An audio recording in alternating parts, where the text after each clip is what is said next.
Single camera productions. You've read the title, it's exactly what it says on the tin. A single camera production is a production method commonly used in today's industry where only one camera is in use during filming. Okay, that's it. Thanks for watching this video. I'm kidding, there's actually a lot more to it than you may get to think. So let's take a look-see. Like I said before, only one single camera is used during the stages of filming. Every shot and angle has to be filmed separate from one another, and the lighting has to be altered individually every time the camera is set up for another scene. You can tell already that this can be a very lengthy process. But with the filming process done separately, this can offer better creative handling to directors to visually perfect what is on the script to the camera. You're goddamn right. Though this may as well backfire in itself, since if any footage isn't captured, the director will be forced to go back and reshoot the scene, which is just an annoyance if anything. In addition to this, travel is an easier aspect for the production teams, due to less equipment being carried and moved about from place to place.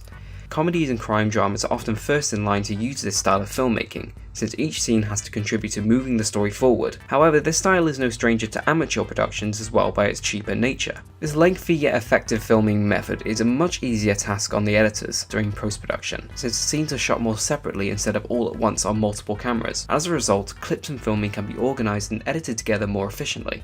Television drama applies many different formats towards moving the story forward and applying narrative. However, some formats focus this main objective and go about completing it in a different direction from one another. Soaps like EastEnders, Neighbours and Hollyoaks rely on their characters' behaviours and actions to drive this narrative forward. And since there are so many characters on the set, that means that multiple storylines can be explored and expanded upon. This can help further character development as well as tell the overall story of the soap thematically. With many storylines at the programme's disposal, this means that the show itself can carry on for years. Soaps like EastEnders that started in 1985 and Coronation Street, which started earlier in 1960, can still be produced and released today as well. However, soaps like Families, Brookside, and Crossroads are some examples of shows that have ended in the past 30 years, each concluding the series for good and not being left on a cliffhanger. In the arms of the age.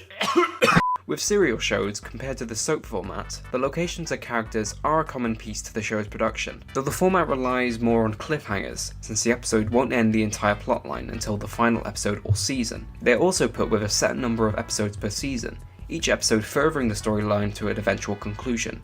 However, like the soap format, serial shows can have multiple storylines, and if used correctly, they can all meet in the middle. Shows like Game of Thrones, Breaking Bad, and The Walking Dead. Why won't you die? These shows can also be given an official ending with hang on. Spoiler alert! Okay. Breaking Bad's protagonist Walter White, whom the audience had been following through his journey, eventually succumbing to his cancer. Anime shows like Pokemon and Tokyo Ghoul are another good example of serial shows since they follow a similar story format. Unlike serial shows that keep a consistent underlying storyline that the characters follow, a TV series introduce a different situation and story for the characters each and every week. These stories are told every week and are given a specific number of episodes. Shows like Brooklyn Nine-Nine, which is meant for a more adult audience, can also follow this structure. This is to give the writers more creative freedom to make more individual stories since they are not tied down to one particular storyline. This can also mean that entire episodes can be dedicated to developing a character or a location. Surprise. Ames, I love you. Though in some instances, some TV shows like Star Wars The Clone Wars have been known to release a collective bunch of episodes every week that follow a same narrative storyline, and that progress the newly introduced arc to the series. You know, for kids! Genre. An important concept of single-cam production can change how the source material can be edited and shot. Comedies like The Office, where whenever a joke is executed by the cast, the camera simply fixes as the actor looks at the camera, as if we are watching as part of the office staff. Stop staring at me. The absence of the canned laughter most comedy has further grants the show its unique angle on the comedic setting. Fix you. Manage you to on a more personal scale. A more micro form of management. Jim, what is that called? Microregiment? Boom. Yes. Now, Jim. The lack of music and reliance on the natural office lighting connoting the boring setting that offices hold. However, the witty and natural humour more than makes up for it. You'll thank me later. Let's think another one. Here we go. So the in-betweeners, where the camera mixes with shots of the four main protagonists to establish the setting and tone about whether it's a comical or serious setting, then switching to close-ups of the character currently speaking to maintain the audience interest. and then when the scene needs to transition to the next shot, the music then comes in as we return to the widest shot. During this transition, we are shown the environment mostly being the hectic rush of the students, mixing well with the rock and roll music, a great tie-in to the punk, rebel, teenager stereotype. Common aspects to single camera comedy come from, like I mentioned earlier, the ability to assert more creative control. Therefore the jokes can punch, the characters can be likeable, and the shows can receive great community response.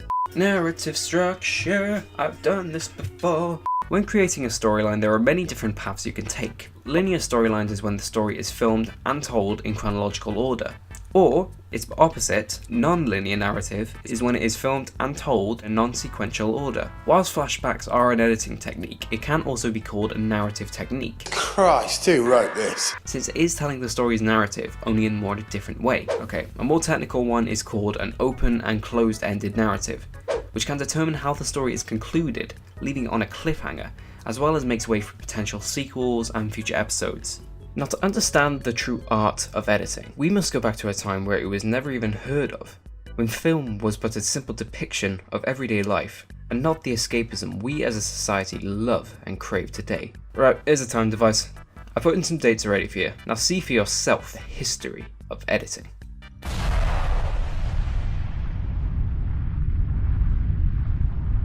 Oh, bonjour, Shahi. I have just come back from an incredible show. Arrival of a Train, I believe it was called. An absolute masterpiece in all aspects. Never would I have believed that those Lumiere brothers were capable of such brilliance. I implore you to see it, my lady.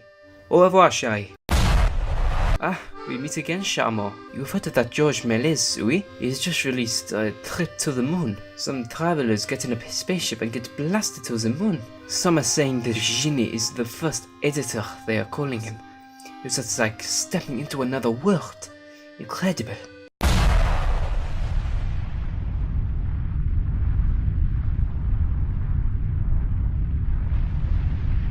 Hey there.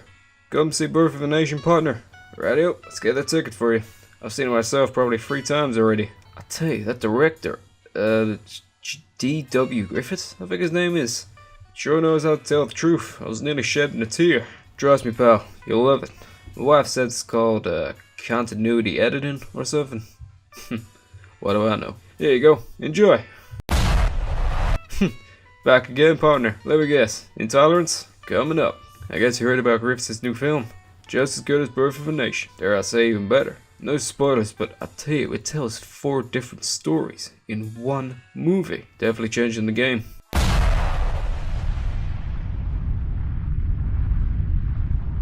Ah, welcome, comrade. Several Poduvkin has just cracked the principles of editing. I've got them here with me. Let us see. Number 1.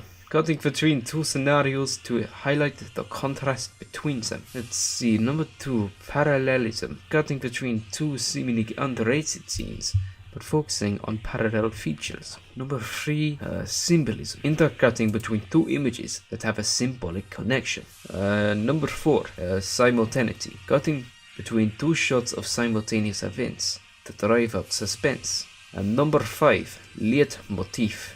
A reoccurring shot that establishes a theme. With this knowledge, we could turn the tide of propaganda to our favor, comrade. This is amazing, wouldn't you say? Wait, I've never seen you before. Who the hell are... A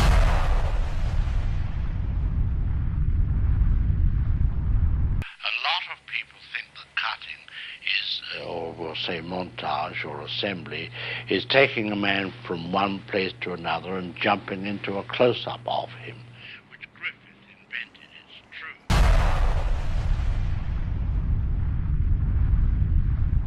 Different styles of editing communicate various meanings to the audience. Though this can come down to more perspective, it can be hard to stick to one specific connotation. This can be done for a diverse number of reasons, each offering the program with factors that can make the difference between its success and failure.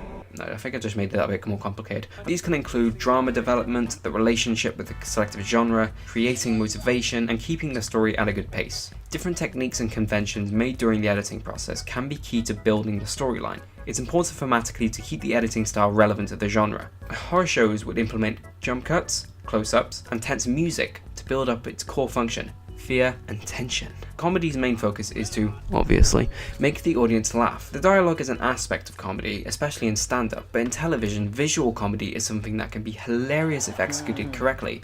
It can be awkward if done terribly. Zulu Alpha Tango. Tony Zhao already made an incredibly well done video explaining Edgar Wright's work in the Cornetto trilogy and how it made the films a good example of visual comedy at its finest.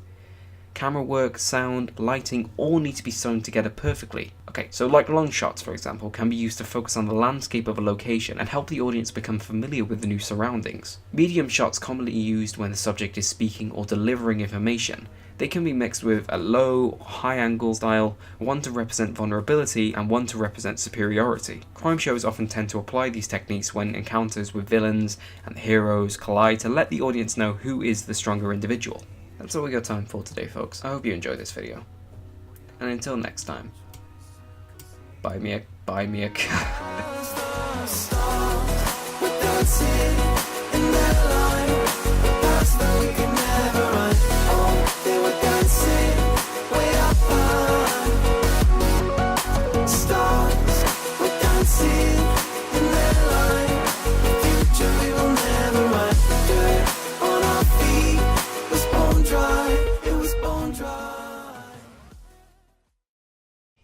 Je l'aimais.